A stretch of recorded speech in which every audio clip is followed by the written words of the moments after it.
भागातील बालकांची लहानपणापासून त्याच्यावर संस्कार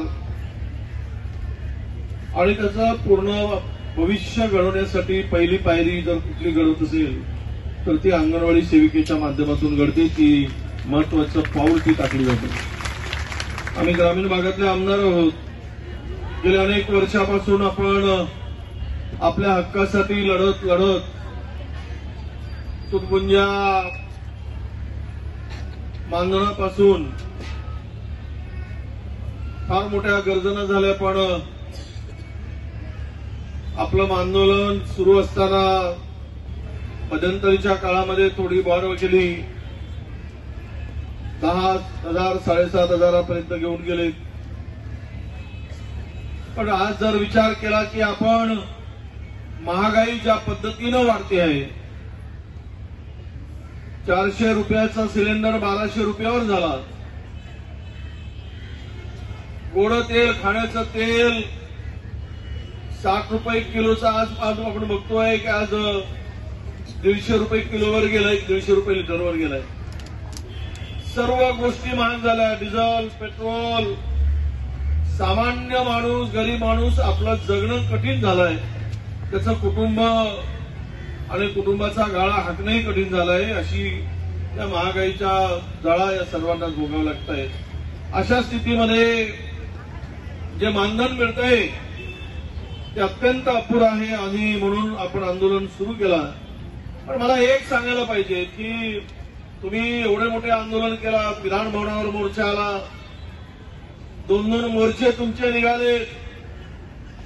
या देशामध्ये आंदोलन हा शांततेच्या मार्गाने आंदोलन करणं हा संविधानिक अधिकार आहे, कायद्याने दिलेला अधिकार आहे। पण अलीकडे संविधान असेल किंवा कायदे मंडळ असेल, यावर जरा हुकुमशाही जास्त घोंगावती आहे असं मला या ठिकाणी विशेष नमूद करावं लागेल। कारण हुकुमशाहीच्या दिशेनं या देशाला नेण्याचं काम आणि तो तिकडे देशातील लोक आणि राज्यातील लोक एकच असल्यामुळे हे सुद्धा हुकुमशाही प्रवृत्तीनंच हा गाडा हाकण्याचं किंवा महाराष्ट्राला पुढे नेण्याचं काम जर करत असतील तर या ठिकाणी त्यांचा निषेध केला गेला पाहिजे आणि त्यांना सांगितलं पाहिजे की भविष्यात या राज्यामध्ये अशा दादागिरीनं, हुकुमशाही पद्धतीनं हक्क मागणाऱ्यांचा गळा घोटण्याचं काम होत असेल तर मात्र आता स्वस्थ बसता येणार नाही। आता स्वस्थ बसू शकत नाही। तुमच्या हक्कासाठी तुम्ही आलात आणि तुम्हाला कारणे दाखवा नोटीस। काही ताईंना काढून टाकलं गेलं, पोस्टाने पाठवलं गेलं काय, आणि डायरेक्ट तुम्हाला चर्चेसाठी कोणी थांबवलं? या खात्याच्या मंत्र्यांनी चर्चेसाठी यायला पाहिजे होता, चर्चेसाठी बोलावून घ्यायला पाहिजे होता।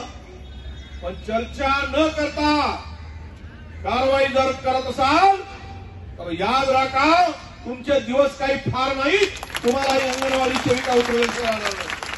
मला माहित आहे, मी ग्रामीण भागातला कार्यकर्ता आहे, आमदार आहे।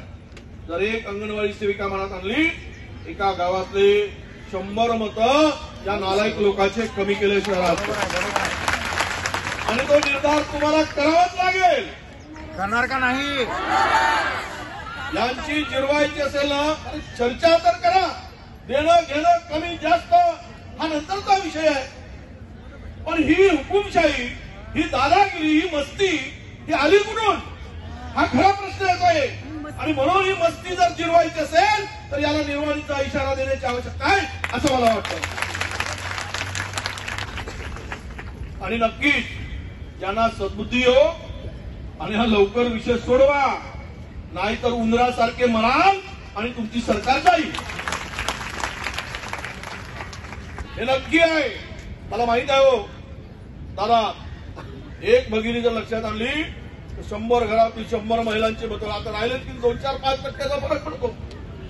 एका बुथच्या मागे 100 जर मायनस झाले आणि घरातले आहेत, शेजारचे आहेत, समाजाचे आहे, लाभार्थी आहे त्यांचे, आणि त्या गावात राहून दिवस रात्र त्या सगळ्यांशी ते संपर्कात राहणारी भगिनी आहे.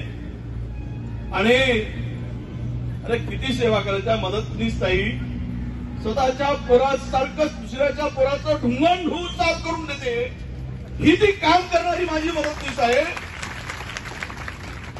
आणि त्यासाठी तुमच्याकडे पैसे नाहीत, काय दुर्दैव आहे. म्हणून मला वाटतं की त्यांना सद्बुद्धी मिळेल.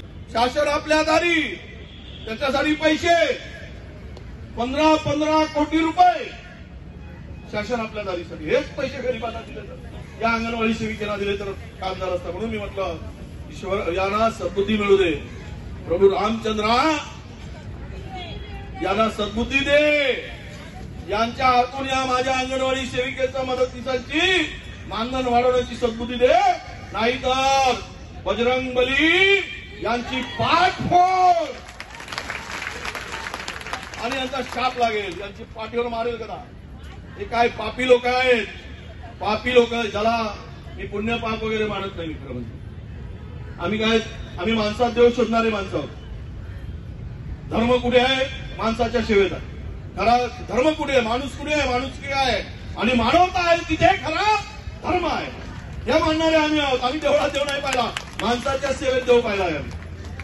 आम्हाला देव तिथे दिसतोय. पण या नालायकांना सेवेत धर्म आणि देव दिसत नाही.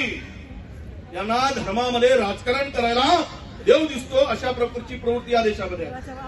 आणि कसं आहे, तुम्हाला लोकांना काम करा तर कशाला पाहिजे हे धर्म आणि देव. राजकारणात धर्म आणायचा, धर्मात राजकारण आणायचं करून लोकांना वेठीस धरायचा, हे सगळं चाललेलं आहे. तुम्हाला सांगतो. हो, आता किती विषय बोलायला हे नाही, पण तुम्हाला ताईंना मी माझा एवढाच विश्वास देईल. मी त्यांना सांगेल, मुख्यमंत्र्यांना फोन करून सांगेल. आता मी बोलणार तिथून गेल्यानंतर काय माझ्या हातात जे आहे तेवढंच आहे ताई.